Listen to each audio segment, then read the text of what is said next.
Book keeping सितंबर 2021 का board का question paper है। सबसे पहले हम लोग करेंगे क्वेश्चन नंबर 1। ऑब्जेक्टिव्स है, 20 मार्क का ऑब्जेक्टिव्स है और ये 20 मार्क के ऑब्जेक्टिव्स गलत नहीं होने चाहिए। रीजन इसका सिंपल है, जिसको 20 मार्क मिल गया उसका 3% ऑलमोस्ट डन। ठीक है।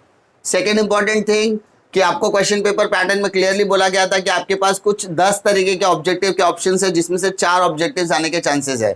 4 इन द सेंस, किसी को फिल इन द ब्लैंक्स, कोई साल में fill in the blanks, 1 sentence 1 word, true false, agree disagree, calculations वाले पार्ट या कंप्लीट द सेंटेंस वगैरह के सेंटेंसेस आ सकते हैं। तो इसमें सिर्फ 4 तरीके के क्वेश्चंस अभी फिलहाल दिया गया है। तो ये बोर्ड का ऑफिशियल पेपर है, तो ऑब्वियसली क्या रहेगा, थोड़ा सीरियस तरीके से करने का, ताकि 20 के 20 भी मिलने चाहिए। और इस पेपर से आपको ये समझ में आएगा कि क्वेश्चंस का लेवल क्या आने वाला है बोर्ड में आने वाले टाइम में। ठीक है। सैंपल पेपर तो हम लोग करते रहते हैं ना, सैंपल पेपर नवनीत का अवेलेबल है, उत्तम का अवेलेबल है, चेतना का अवेलेबल है, बहुत सारे सैंपल पेपर है। लेकिन बोर्ड का official paper as compared to all sample papers बहुत ज्यादा इजी होता है। ठीक है, वो आपको इसी पेपर से समझ में आ जाएगा। सबसे पहले देखो क्वेश्चन नंबर 1A क्या बोलता है। क्वेश्चन नंबर 1A क्या कहता है, select the correct options and rewrite the sentence. Select the correct options, यानी आपको करेक्ट ऑप्शन को सिलेक्ट करना है एंड रीराइट द सेंटेंस, मतलब सेंटेंस को वापस से लिखना है। कैसे लिखोगे, क्वेश्चन नंबर 1A आपको सबसे पहले बॉक्स में डालना है। आपको क्वेश्चन बोर्ड के आंसर शीट में बॉक्स में ऑलरेडी दिया रहता है, तो क्वेश्चन नंबर 1A आपका बॉक्स में आ गया। अब आपको यहाँ पे 5 क्वेश्चंस बोले, कितने क्वेश्चंस है, 5। उसका नंबरिंग देखने का जरा, नंबरिंग 1 2 3 4 5। किसी का कभी रोमन में देता है, कभी ABCD में देता है, कभी कैप्स लॉक ABCD में देता है। तो जैसा क्वेश्चन दिया रहेगा वही नंबर यहाँ पर पुट ऑन करना है। ठीक है। अब पहला क्वेश्चन क्या बोला, a statement showing financial position of the business is called as dash. तो यहाँ पे पहले सेंटेंस लिखोगे, a statement showing financial position of the business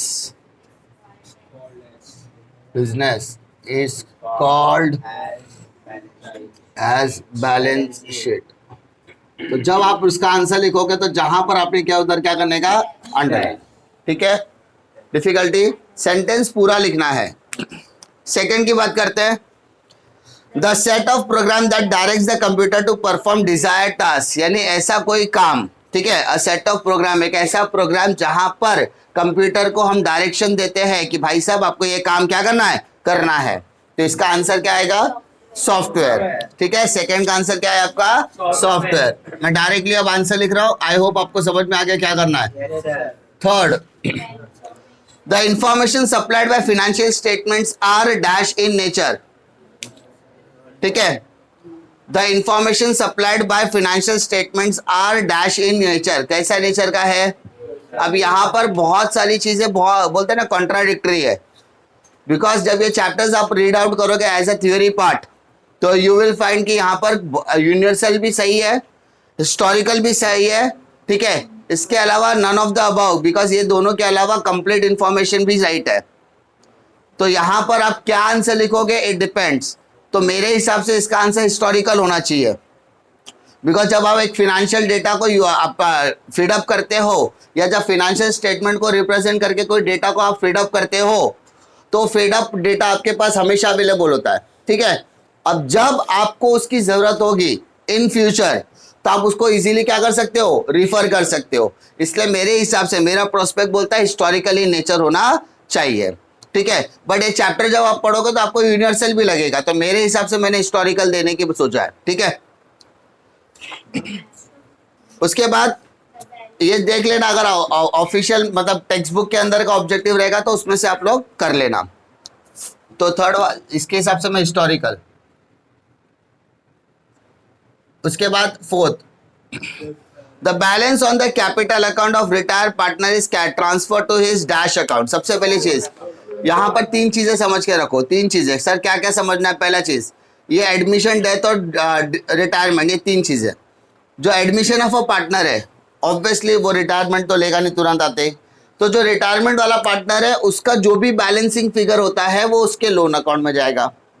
but जो डेथ ऑफ अ पार्टनर यानी जिस पार्टनर की डेथ हो गई है, जिस पार्टनर की डेथ हो गई है, उसका balancing figure executor loan account में जाता है। कहां पे आता है? एग्जीक्यूटर। तो अपने को कौन सा चैप्टर बोला जाए? देखो, रिटायर्ड। तो इसका सही आंसर क्या होगा? Loan account. अरे समझ में आ रही बात? दोनों में क्या फर्क है? समझ में आई? लोन कब आएगा? जब रिटायरिंग पार्टनर है। बट अगर डेथ ऑफ अ पार्टनर का सम आ गया तो क्या लिखेंगे? Executor loan account. समझा? नेक्स्ट आ जाओ। The closing balance of receipt and payment account usually represent dash balance. Representing of receipt and payment, याद होगा रिसिप्ट और पेमेंट कौन से चैप्टर में आता है बेटा? एनपीओ, नॉन प्रॉफिट कंसर्न में आता है। जहां पर क्वेश्चन के अंदर आपको रिसिप्ट पेमेंट दिया होता है, तो रिसिप्ट पेमेंट का जो ओपनिंग बैलेंस है वो भी कैश बैंक होता है, और जो क्लोजिंग बैलेंस है वो भी क्या रिप्रेजेंट करता है? Cash and bank balance. तो इसका सही आंसर क्या होगा? Cash and bank balance. अरे कोई दिक्कत है क्या? पक्का? Now come to question number 1B। अब 1B आप लोग बोर्ड में क्या करोगे? नए पेज से लिखोगे। क्वेश्चन नंबर 1B क्या करोगे? न्यू पेज से लिखोगे। ठीक है, क्वेश्चन नंबर 1B क्या बोलता है? Right a word, term, phrase which can substitute each of the following statement. आपको खाली एक वर्ड या एक सेंटेंस फ्रेज में लिखना है, एक टर्म में लिखना है। पहला क्या बोलता है? The shares on which dividend is not fix. ऐसा शेयर जिस पर डिविडेंड फिक्स नहीं होता। तो इसका करेक्ट आंसर क्या है? Equity shares. Equity shares. कोई दिक्कत है क्या? सेकेंड आ जाओ। Amount which is not recoverable from drawee and account of insolvency. भाई साहब, ड्रॉवर और ड्रॉवी दो केस होता है। ड्रॉवी मतलब कस्टमर समझो, ठीक है। इन केस अगर कस्टमर ने अपने आप को इंसॉल्वेंट डिक्लेयर किया, जब कस्टमर अपने आप को क्या डिक्लेयर करता है? इंसॉल्वेंट। तो इंसॉल्वेंसी की कंडीशन में जो पैसा हमको रिकवर नहीं होता, जो पैसा हमको रिकवर नहीं होता, उस पैसे को हम लोग क्या बोलेंगे? Bad debts. क्या बोलेंगे बेटा? Bad debts.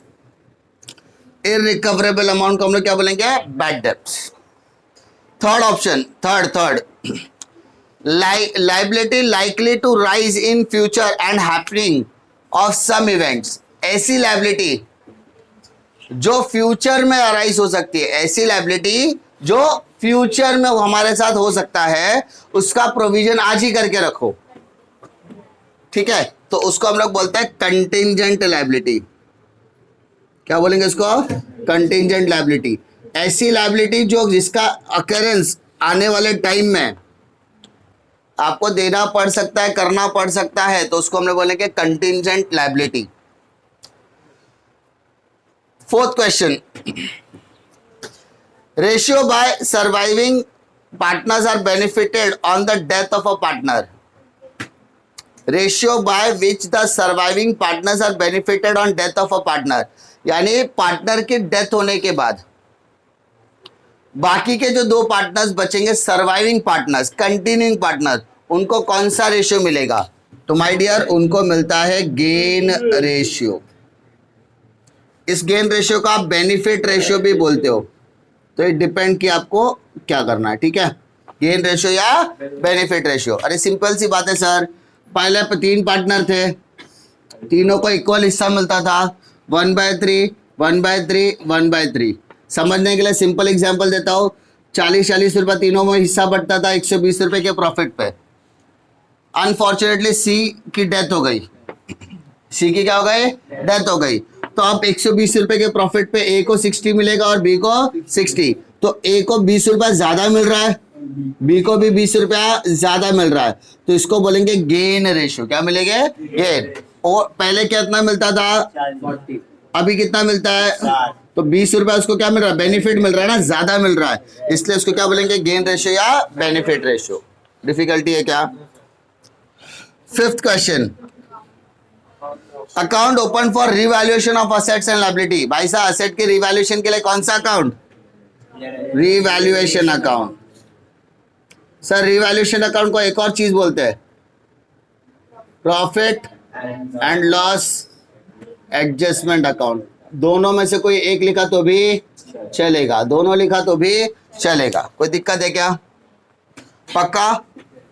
असेट्स और लाइबिलिटी के सोल्ड ऑफ के लिए हम लोग रियलाइजेशन बनाते हैं, बट वैल्यूएशन के लिए क्या बनाएंगे, रिवैल्यूएशन अकाउंट। ये एडमिशन, रिटायरमेंट और डेथ में हम लोग बनाते हैं, याद है कि नहीं? चलो क्वेश्चन नंबर सी की तरफ आओ। Question number 1C, question number 1C क्या बोलता है देखो, फाइंड आउट ऑड वन, यानी चार में से कोई एक क्या रहेगा, ऑड वन रहेगा। ठीक है, तो क्या है ऑड वन आपको बताना है। तो मैं क्या करता हूँ पता, आंसर तो बता रहा हूं लेकिन बाजू में उसके रीजन लिख देता हूं ताकि आप लोग को रिवाइज करने में क्या रहेगा, थोड़ा सा आसान रहेगा। सबसे पहले decrease in furniture, patents return of, increase in bills payable, RDD return of. चार चीजें दिया है, हाँ है ना। सबसे पहला बोला डिक्रीज इन फर्नीचर, तुम्हारी फर्नीचर की लायबिलिटी क्या हो गई, कम हो गई। सर अगर मेरी फर्नीचर की लायबिलिटी कम होती है तो मेरे लिए क्या है, लॉस, सिंपल। उसके अलावा patent return of, patent return of, मेरा पेटेंट एसेट था उसकी वैल्यू कम हो गई, मुझे क्या मिल रहा है, लॉस मिल रहा है। क्या मिल रहा है, loss. Bills, increase in bills payable, मेरे को बिल का पैसा 1000 देना था, अब वो 1200 देना, तो 200 रुपया बढ़ गया, 200 रुपया बढ़ गया, वो भी मेरे लिए क्या है, लॉस, वो भी मेरे लिए क्या है, लॉस। और लास्ट होता है RDD return of, RDD return of, RDD मतलब डेटर में से क्या करना है, माइनस, तो सर वो भी क्या है, लॉस। ये चार चीजें तो लॉस में हो गई। मतलब हम लोगों को यहाँ पर ध्यान क्या देना है कि अपने को क्या करना है, इसमें से एक भी लॉस, चारों का चारों क्या है, लॉस। तो दूसरा प्रोस्पेक्ट क्या बोलता है, decrease in furniture, furniture asset है। दूसरा पेटेंट असेट है, increase in bills payable liability है, और आरडीडी रिटर्न ऑफ डेटर में से माइनस होगा, मतलब 3 असेट और एक क्या है, लायबिलिटी। इसका मतलब यहां पर आंसर क्या आएगा, इंक्रीज इन बिल्स पेबल। अरे समझ में आ गया, चारों के चारों चीजें क्या थी अपनी, लॉस। इतना तो क्लियर है। तो अब लॉस चारों तो ऑड मैन आउट तो हुआ नहीं, तो दूसरा प्रोस्पेक्ट क्या बोलता है, असेट और लायबिलिटी का। असेट और लायबिलिटी में देखा कि 3 असेट और एक लायबिलिटी है, तो जो लायबिलिटी वाला पार्ट है वो क्या हो गया अपने लिए, ऑड वन। तो other is other, others are asset. समझा क्या? सेकेंड आ जाओ, subscription received, sundry receipt, interest received, audit fees. देखो सब्सक्रिप्शन मिल रहा है, income, sundry receipt income, interest received income, audit fees expense. यहाँ पे 3 इनकम है, एक एक्सपेंस है, तो बाकी का others are income, others are income, बाकी के सब क्या है, इनकम। इसका मतलब ये क्या है, एक्सपेंस। फिर आ जाओ, dock charges, trading account debit, printing and stationery profit and loss debit, custom duty trading account debit, wages and salary trading account debit. तो यहाँ पे आंसर क्या आएगा, printing and stationery, printing and stationery, क्योंकि others are trading account debit side, बाकी के कहां पे आ रहे हैं, ट्रेडिंग अकाउंट डेबिट के आइटम्स है, या अदर्स आर डायरेक्ट एक्सपेंस, ऐसा बोल सकते हैं हम लोग। क्लियर? फिर आ जाओ, electricity bill, trade bill, inland bill, foreign bill. तो यहां पे आएगा electricity bill, reason simple, others are type of bill. अगर आपने बिल्स ऑफ एक्सचेंज किया है या बिल्स ऑफ एक्सचेंज की थ्योरी वगैरह रीड आउट किया है तो यू विल फाइंड कि बिल्स ऑफ एक्सचेंज में इनलैंड बिल, फॉरेन बिल और ट्रेड बिल आता है, बट इलेक्ट्रिसिटी बिल हमारे घर पे आता है। टाइप्स ऑफ बिल क्या, वो बिल के टाइप से, लेकिन इलेक्ट्रिसिटी बिल अलग होता है, दोनों में जमीन आसमान का फर्क है। Now come to fifth, creditor, land and building, general reserve, capital. Creditor liability, general reserve liability, capital liability, तो बचा क्या, लैंड एंड बिल्डिंग। तो लैंड एंड बिल्डिंग क्या हो गया आपका, asset, land and building. Others are liability, बाकी के सब क्या है आपके, लायबिलिटीज है। अरे डिफिकल्टी है क्या? आपको दोनों में से एक एस्पेक्ट सोच पढ़ोगे तो खुद ऑटोमेटिकली समझ में आएगा कि मुझे कौन से एस्पेक्ट पे सोचना है। पक्का इतना? कोई डिफिकल्टी है क्या इसमें? Okay, now come to question number D. अब क्वेश्चन नंबर डी क्या बोलता है जरा देखो। Calculate the following. Sir calculate the following मतलब सम सॉल्व करना पड़ेगा, छोटे छोटे सम्स होंगे। चलो पहला सम क्या बोलता है देखो जरा। When depreciation is 7,500, depreciation बेटा कितना है? 7,500 and closing balance of library books is 92,500. Calculate the opening balance of library books. Opening balance पता करना है। सबसे पहले बेटा मेरे को एक चीज बता, आपका क्लोजिंग कैसा था पहले मेरे को बताना। Opening balance minus depreciation is equal to closing balance, यही फंडा है। ओपनिंग बैलेंस उसमें से डेप्रिसिएशन माइनस क्या तो भाई क्लोजिंग बैलेंस आएगा। अब माय डियर ओपनिंग बैलेंस अपने को निकालने बोला है, डेप्रिसिएशन कितना बोला है? 7,500। तो ये जो माइनस वाला पार्ट इधर के क्या आएगा? प्लस। सर ओपनिंग बैलेंस का आंसर कैसे आएगा फिर? क्लोजिंग बैलेंस प्लस डेप्रिसिएशन ना। सर क्लोजिंग बैलेंस दिया है क्या? 92,500 और depreciation 7,500। So take the total 1 lakh. 1 mark का क्वेश्चन है बेटा, सिंपल, कोई दिक्कत ना। सेकंड सम क्या बोलता है बेटा? A, B and C are partner sharing profits in the proportion 1/2, 1/3, 1/6. If A retire, what will be the new profit sharing ratio? भाई साहब कौन रिटायरमेंट ले रहा है? समझा? ध्यान से सुनना, पहले ध्यान से सुनना। आपका यहाँ पर रेशियो क्या है पहले समझ के लो। A, B और C। A का क्या है? 1/2। B का क्या है? 1/3। C का क्या है? 1/6। सर यहाँ पे 6 है, यहाँ पे 3 है, यहाँ पे 2 है, तीनों अलग है। पहले तीनों को सेम करो, समझा? सर तीनों को सेम कैसे करेंगे? 2 3 6, नीचे 6 आ गया तो ऊपर भी 3 ले। सर यहाँ पे नीचे 2 ले लो तो ऊपर भी क्या आएगा? 2 आएगा, तो 2/6 हो गया। सर ये तो 1/6 था, तो यहाँ पे भी 3/6, 2/6 और 1/6। तो यहाँ पर मेरा रेशियो क्या आ गया? 3:2:1। बट मेरे को क्वेश्चन में क्या बोला है? ए जा रहा है, रिटायरमेंट ले रहा है, तो सर ए के जाने के बाद बचा कौन? बी और सी। तो सर बी और सी का रेशियो क्या रहेगा? 2:1। समझा? तो आफ्टर रिटायरिंग ए के रिटायरमेंट लेने के बाद, अरे बेटा ए बी और सी है, 1/2, 1/3, 1/6, तो पहले डिनोमिनेटर सेम करना पड़ेगा। तो 1/2, 1/3, 1/6, तो 6 बड़ा है। 2 के टेबल में 3 का मल्टीप्लाई तो 6 आएगा, 3 के टेबल में 2 का मल्टीप्लाई किया तो 6 आएगा। तो नीचे 3 का रहा तो ऊपर भी 3, नीचे 2 है तो ऊपर भी 2, और इधर तो 6 था ही, तो 3/6, 2/6 और 1/6। तो ये रेशियो हो गया मेरा, सिंपल रेशियो। बट क्या बोलता है? ए रिटायरमेंट ले रहा है, तो ए के रिटायरमेंट, ए के 3 जाने के बाद बचा क्या? बी और सी, तो उसका रेशियो क्या आएगा? 2:1। कोई दिक्कत? थर्ड सम क्या बोलता है देखो जरा। Third some 12% per annum interest on bank loan 80,000 for 6 months. 6 महीने के लिए। कितने महीने के लिए? 6 महीने के लिए। कैलकुलेट इंटरेस्ट, आपको क्या निकालने के लिए बोला बेटा? इंटरेस्ट कैलकुलेशन के लिए बोला है। तो माय डियर सिंपल सा कैलकुलेशन है। इंटरेस्ट कैसे निकालोगे? Sir what is the amount? 80,000. Okay sir, what is the rate? 12% for period 6 months. 12 cancel, 20 cancel, 6 8 48, हो गया आपका इंटरेस्ट। सिंपल, 4,800। चलो नेक्स्ट देखो, fourth some. Insolvent partner.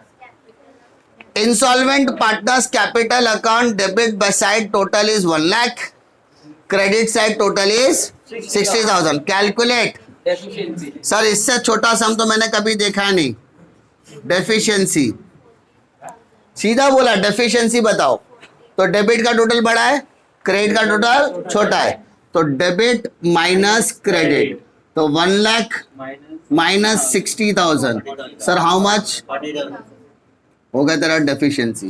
That's it. 1 mark. Next. Insurance premium is paid for the year ending 31 September 2020 amounted to 1,500. मतलब हमने insurance कब तक भरा है बेटा? सितंबर तक. कौन से महीने तक भरा है? सितंबर तक. कोई दिक्कत है क्या? पाप हो गया मेरे से? नहीं. अब इंपॉर्टेंट चीज क्या है? Calculate the prepaid insurance. हमको डायरेक्टली बोला है. क्या बोल रहा है सर? प्रीपेड निकालो. ठीक है सर, बोला है तो निकालना तो पड़ेगा. ओके. अब ध्यान दो. Prepaid insurance assuming that the year is ending on 31 March. सबसे पहले व्हाट इज योर अमाउंट? 1500. हाँ है ना? Yes, sir. आप इंश्योरेंस कितने महीने के लिए लेते हो? 12 महीने के. तो डिवाइडेड बाय 12. इतना तो कंफर्म है. मार्च में साल खत्म हो रहा है तो मार्च के बाद अप्रैल, मई, जून, जुलाई, अगस्त, सितंबर. कितना महीना? 6 महीना. तो 6/12. 6/12 कैंसिल कर दे बेटा. सो आपका आंसर आएगा 750. कोई दिक्कत है क्या? एक एक मार्क के छोटे छोटे कैलकुलेशंस है. ऐसे टाइप के कैलकुलेशंस आपको एग्जाम में देखने के लिए मिला तो जैकपॉट है आपके लिए. ठीक है, ज्यादा कुछ नहीं है. अरे सर कितना भी टफ सम आने दो, कितना भी 1 मार्क का टफ सम आने दो, क्या पूछेगा ज्यादा ज्यादा? Opening balance, interest. इंटरेस्ट नहीं पूछा तो डेप्रिसिएशन पूछेगा. इंटरेस्ट नहीं पूछा तो क्या पूछेगा? डेप्रिसिएशन. उसके अलावा डेफिशिएंसी पूछेगा, surplus, net profit, net loss, trading account debit side, trading account credit side, PNL debit side, PNL credit side, balance sheet. ठीक है, यही तो सब पूछेगा. और क्या पूछ सकता है इससे ज्यादा? कुछ नहीं. ठीक है, तो 1 मार्क के क्वेश्चन में कोई डिफिकल्टी है क्या?